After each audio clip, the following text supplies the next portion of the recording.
আসসালামু আলাইকুম সম্মানিত খামারি। আমার হাতে যে ওষুধগুলো দেখছেন এগুলো গরু মোটা তাজা যারা করে তাদের কাছে খুবই জনপ্রিয় একটি ওষুধ। সবাই এক নামে চিনে। এটা ক্যাটাফোস, এটা হলো অ্যামাইনো অ্যাসিড। এখানে টোটাল তিনটা কোম্পানির ওষুধ আছে। এটা হলো রেনেটা কোম্পানির, এটা হলো স্কয়ার কোম্পানির, এটা হলো বিটাফসফেন গ্রুপের ওষুধ, যেটাকে আমরা ক্যাটাফোস বলি।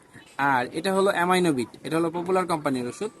আর এটা হলো প্রোটোমিন, এটা হলো এসকেএফ কোম্পানির ওষুধ। এই দুইটা ওষুধ একই গ্রুপের। আর এই দুইটা এটাও একই গ্রুপের। এই ক্যাটাফোস গ্রুপের ওষুধের কাজ হলো শক্তি তৈরি করা, খাবারের রুচি তৈরি করা।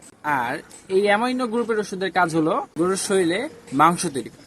এখন বিষয়টা হলো, আপনি যতই ইনজেকশন দেন, খাবার যদি ঠিক মতো না দেন, তাহলে এই ইনজেকশন দিয়ে কোনো কাজে আসবে না। একটা মজার বিষয় বলি, সেটা হলো আপনি যদি সঠিকভাবে খাবার দেন এবং এই ইনজেকশন যদি ঠিকভাবে প্রয়োগ করেন, তাহলে স্বাভাবিকের থেকে প্রায় 14 থেকে 20% হারে আপনার গরুর মাংস বৃদ্ধি পাবে।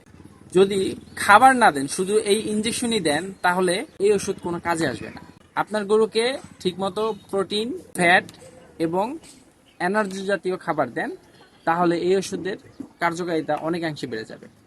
আমার ভিডিওটি যদি আপনাদের ভালো লাগে তাহলে পেজটি ফলো দিয়ে রাখবেন, লাইক কমেন্ট শেয়ার করুন। সবাই ভালো থাকবেন। আসসালামু আলাইকুম।